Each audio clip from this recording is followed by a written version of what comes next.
Welcome to the Real View podcast, where Ohio Realtors connect you to innovators and influencers, keeping you with the real view of real estate. Whether you're a broker, agent, first-time homebuyer, industry leader, or just happen to stumble upon our podcast today, you can expect to hear tips, tools, tricks, interesting information, and so much more from the experts in Ohio's real estate game. Hi, everyone. Welcome to today's episode of the Real View podcast. I'm your host, Allison Wiley. With me today is our very special guest, Tina Marie Hernandez. She's a realtor and co-owner of Coldwell Banker, the Omni Group in Southern California. Tina, thank you for joining me today.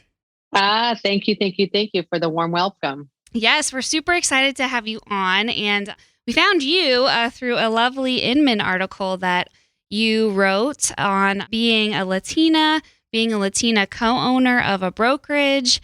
And you talked about, Latinas in the industry and what that looks like. So we're really excited to talk to you about all of that today. It's going to be a great episode. And I think this is a topic we haven't really touched on. So I'm really excited to have you on and talk about this because I think it's going to be really relevant and great for our listeners to hear from. But before we get started on that, I have to ask our signature question that we ask all of our guests who join us on the podcast is, what is the best view that you've ever seen?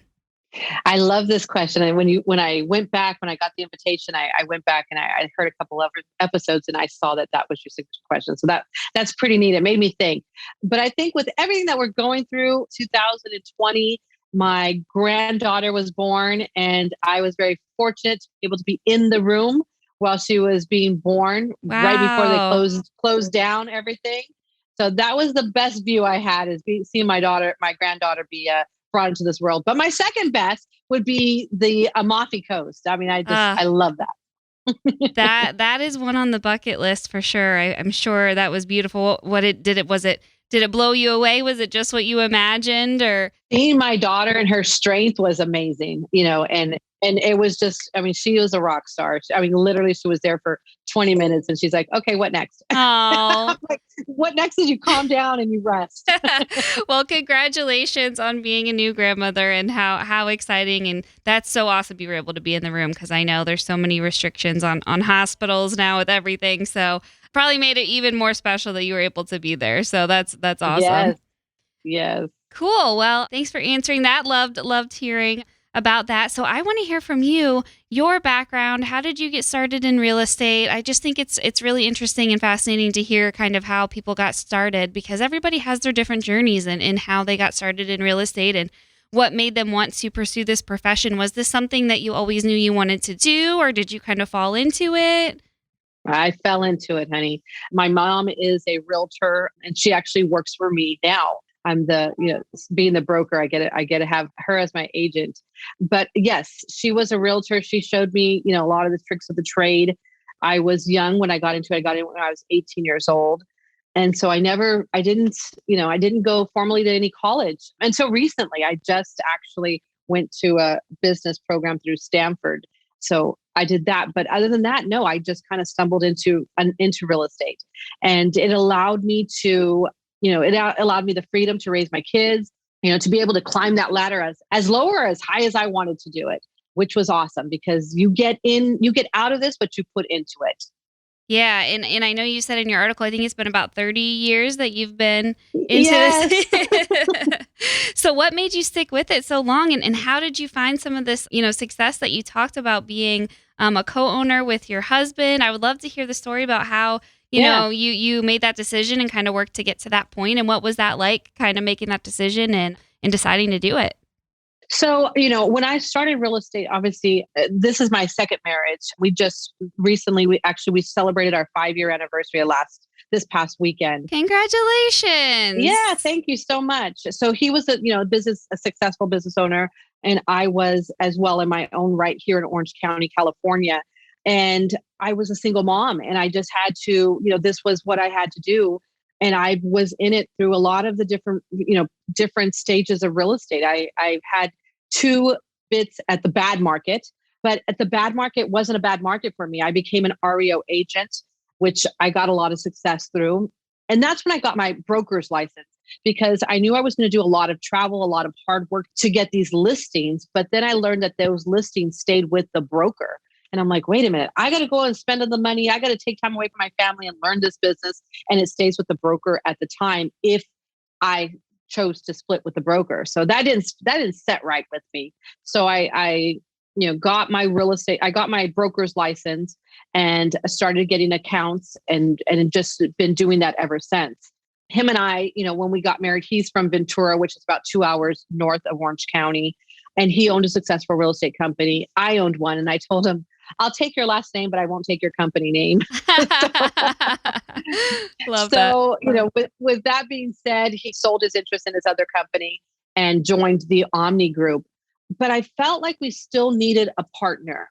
I was an independent for 10 years, the Omni Group. And I just felt like we needed, if we wanted to grow and we wanted to bring value to our community, we needed something a little bit more. And that's kind of where we heard of the inclusion program through Coldwell Banker.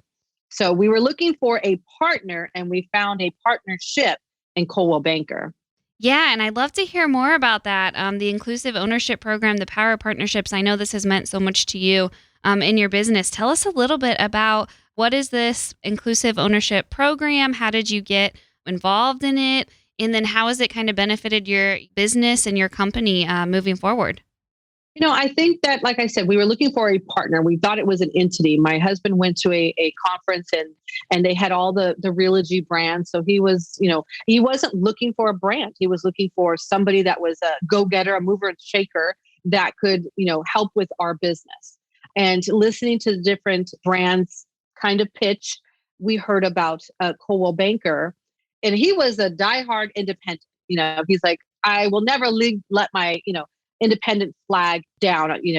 He's all, but if I ever incorporated or if I ever franchised, it would be with Coldwell Banker. Just the luxury of it, just the support of it. And the inclusion program, once we started listening a little bit more, it was more than just flipping a switch and turning it into a franchise. There's a lot of mentoring that goes with it. A lot of it is Ryan Gorman himself helping us. And along with all the brand tools that we didn't have. I'm all about not reinventing the wheel.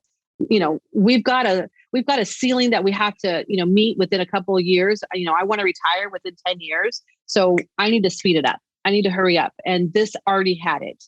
And, Ryan, he sits with us or he's on the phone with us once a month. And it's not just, hey, how are you? Hey, what's going on? He literally listens to what we have to say. And because I not only do represent the luxury market, I represent the Hispanic market. He listens to what we had to bring to the table. What is our challenges? And we have seen changes being made. I'm like, oh, wait, we kind of put that in his head. So, although it is a huge conglomerate, franchise, it's awesome that it feels very boutique-y. And so it's like this big train.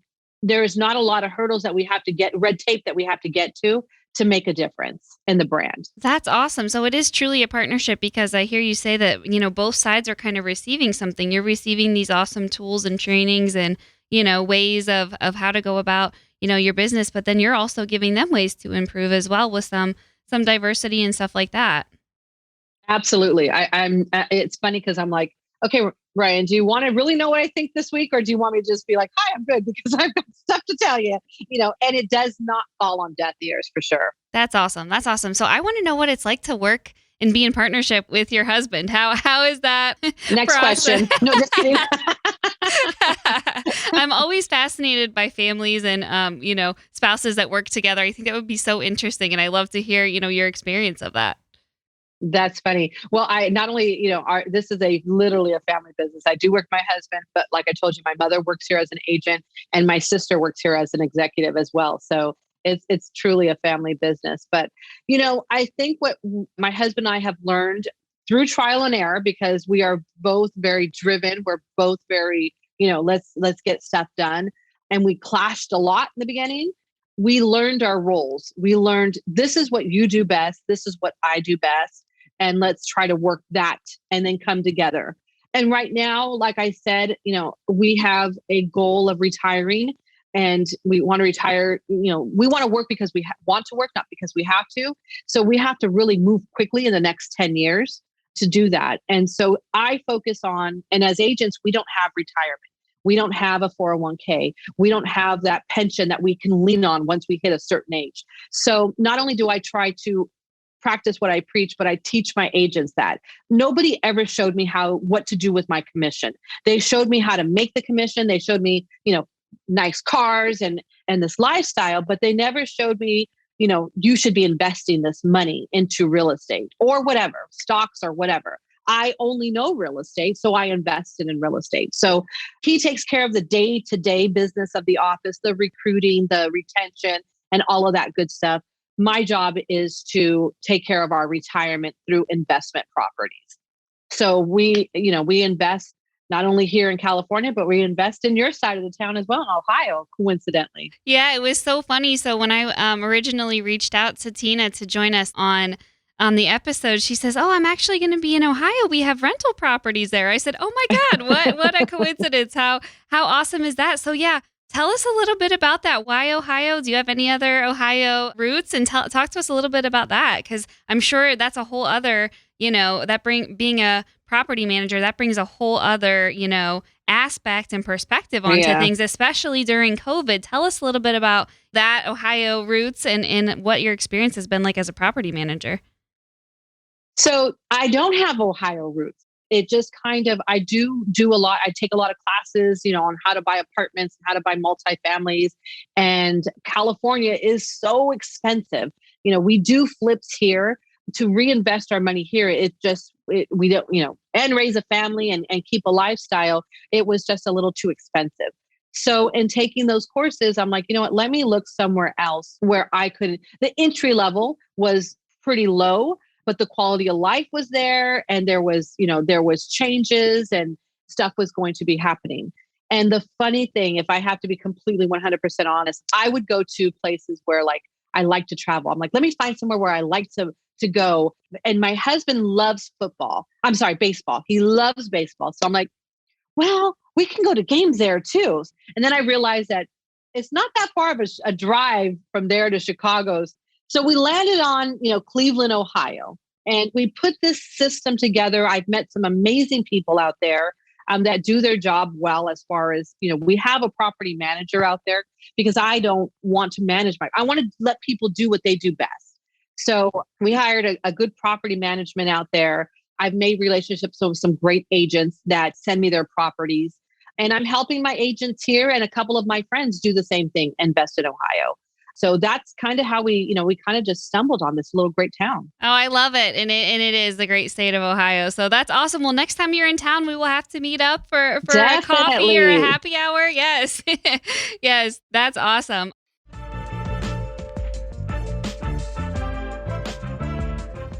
This episode of The Real View is brought to you by the Ohio Association of Community Colleges.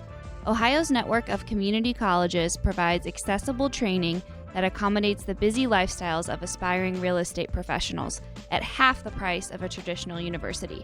With convenient locations in every part of the state, as well as online options, Ohio's community colleges are your smart choice for pre-licensing education. For more details or to start the journey to a real estate career, visit the education page at ohiorealtors.org and then click on the pre-license course locations. So I want to know, what has your experience been like, through COVID? Because I know that's been one of the hottest topics with COVID is rent relief and the eviction moratorium. And how have you kind of navigated the COVID waters with some of this? Has that affected you, with your business and your properties? Well, I think that first and foremost, I'm not like everybody else. I literally do take a different mindset, and I set my intentions for what I really am looking for, and kind of live by that motto. But has it been a little bit difficult because we started acquiring a lot of our property in COVID times? Good thing is that none of our properties were affected by it. We try to have some good quality properties out there. If they're not already in good shape, we try to make them pride of ownership. But the market, as far as our agents here in California, and it being so crazy busy with these multiple offers, with these we just put one in escrow was $150,000 over Oh list my price. gosh. So that has changed and that has affected our buyers because we've got some buyers that do have that money, but some buyers, they just don't. Even if you go, a lot of our first time buyers, if they're qualified for 600,000, we're showing them properties for 500,000 so that they can at least reach that ceiling in that bidding war. Because that is what has changed is the price rate. I mean, all of the frenzy about buying the properties. Yeah, it's very So similar in had to, Ohio. Yeah. yes. I found that out through, the properties that we try to acquire as well. But we just change with it. We just, what can we do to stand out in the market? We don't just woesy me. I guess I won't show property today. No, how do we make our offer that much stronger? I literally closed escrow and you got to stand out. I said that I would buy the agent a Netflix subscription, the agent and the seller. You get a 2-year Netflix subscription. So, I mean, it wasn't the factor that we got the house, but it definitely made them think twice about us. So you just have to kind of think outside the box and see what you can do differently. Well, and I think it's too. I had this conversation the other day. I was recording an episode with a guest, and he said, I think it's an ode to the creativity of realtors, just how well most of our industry has been able to do during COVID. It's because we've been able to just, flip and change our direction and be nimble and respond, to the challenges that were put in front of us. And I think it's an ode to the creativity of this industry and the Absolutely. realtors who work in it. And the resiliency. I mean, Yeah. because there's a lot of agents and buyers. They're like, oh, my buyer, especially in the Hispanic community, my buyers don't have Zoom. They don't have all of that. That's so funny because I was doing, listing presentations and buyer presentations over Zoom. And everybody has an email and they were signing not loan docs, but signing docs or offers over, DocuSign. I think my most creative one was signing loan docs on a podium that I put out on my porch so that the notary and my buyer could sign while I was behind a wall because it's like the notary was like, no, only 2 people. So I'm like, okay, so you just have to figure it out. No, there is no Starbucks to meet the notary. So you figure it out. Yeah, that's so true. You do. When and that's when some of the greatest inventions happen is when we have no choice but to invent and recreate and figure out a new way, to get things going during weird times, to say the least. Absolutely. Absolutely. So I know one of the things that you are super passionate about is Latino buyers. And I know I was just taking a diversity training last week here at our office. And I believe that Mexico is third on the list of individuals coming over, moving into the state of Ohio. I believe 1 was India and 2 was Somalia and 3 was Mexico of countries that individuals are moving to Ohio from. And that's one of the things that you've touched on. And I know you work with many Latino buyers and you've talked about what that is like. So tell us a little bit about, the challenges that face that community, how we can make it more inclusive, and give some advice to realtors on working with Latino buyers in today's market. Well, I think that first and foremost, I would educate listing agents and selling agents on down payment assistance programs and set other resources out there to help buyers. Because I think that a lot of people think that, if they're down payment assistance, they are at risk buyer. On the contrary, these buyers are scrutinized. And, they're as far as let me cross my T's and dot my I's and make sure that everything is in place before, if you're working with a good lender, before they even send you out to go look for a property. All they need is an opportunity and a little bit of time. Because do they take a little bit more time? Yes. And they just need the opportunity because they need you to see that they're just as worthy as closing as a conventional buyer. And I think that that's not what's happening in today's market. It's a fast-paced market. Everybody wants their money. They want it quick. The money is going to be just as green in 35 days as it is in 30 days. And that 30-day buyer probably is not going to close in 30 days because the appraiser is going to take just as long as an FHA or an assistant, down payment assistant program. So I would say for them to educate themselves. I just went into escrow with one of my sellers and I was very proud that I didn't advise, but they came in with, I want to help a first time buyer. And we had 13 offers And they took the time to educate themselves on the difference between conventional and, for FHA and how it would affect them. They had cash buyers, but they opted not to. And I think that if we had more of that, we would have more pride of ownership. We would have better communities. We would have the turnaround that we do. So educating yourself as far as those programs that would help would be my first step. Yeah, and I know you mentioned too in your article that 52% of new homeowners in 2019 were Latinos. So that's over half. And only growing, and it's only growing. We are the space in the market. We are not only the entity that's driving the economy on so many different forefronts. Yeah, absolutely. And I know one of the other things that you talked about too, not only are you a Latina, but you're a woman, and what that has been like in a male dominated world, that you've had to, sit at the table where you're the only woman in the room. What has your experience been like with that? And what advice would you give to other Latina realtors, women realtors, realtors in general, about how to make our industry more inclusive for all? Well, yes, it was, very, especially in the REO market, it was very male dominated. So to be out there trying to get the accounts and really work hard to get those, and even now being a broker owner, some people are like, oh, where's your where's your husband or whatever? I'm like, no, I'm here. So I think that my advice would be, if you're thinking about it, do it. You're already prepared, and know that you are supposed to be in that room. Do I go in that door? Am I supposed to be in there? Girlfriend, not only are you supposed to be in the room, you're supposed to be at the table and the front seat. Don't take the back seat. I've never, when they have a table, there's chairs set around. I'm going to sit right here until somebody tells me to leave. If I'm not supposed to be there, then they'll let me know. But I think that everybody should, what's the worst that can happen if you take that step up that you want to take? They're going to tell you to move seats, and then you can ask them why. But I think that not taking that step in being an owner, broker owner, not taking a step of even taking that listing, some agents, female agents are like, oh, should I go for that $1 million listing, or should I go for, yes, they called you for a reason. You were the one that's supposed to be in front of those people. There's nobody better to do that job than you. And to have that confidence is what you need to have. And I think that that's half the battle. If you get that confidence and you can feel that confidence, that's going to take you, that much further. And then get the education.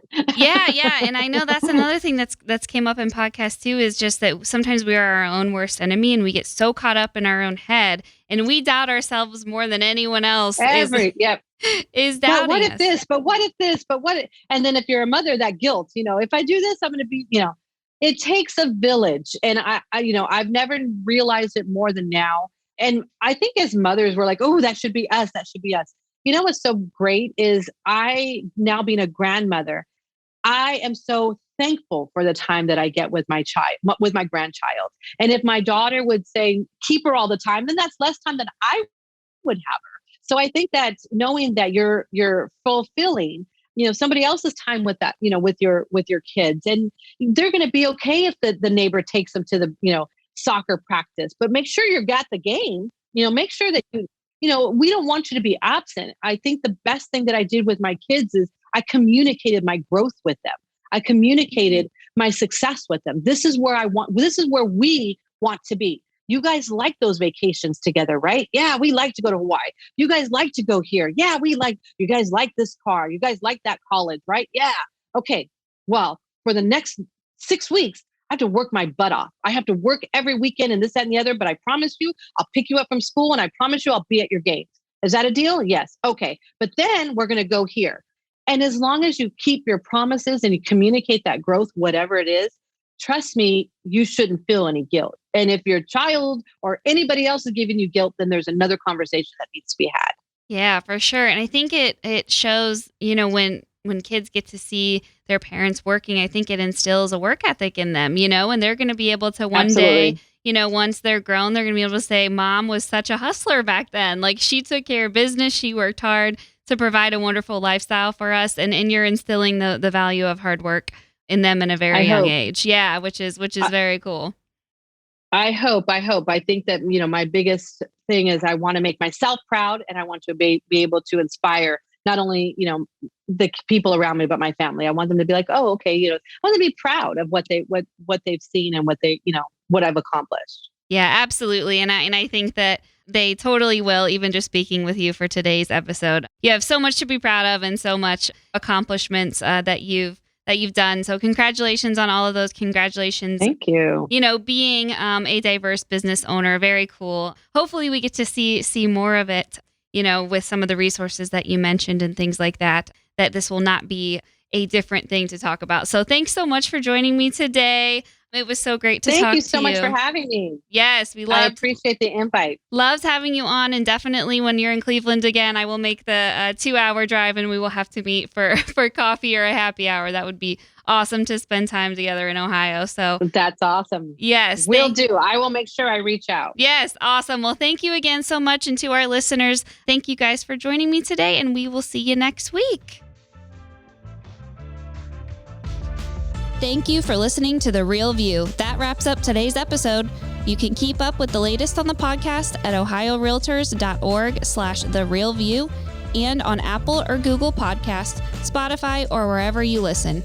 Have questions, comments, or suggestions? We want to hear from you. Email us at podcast@ohiorealtors.org. We'll see you next time.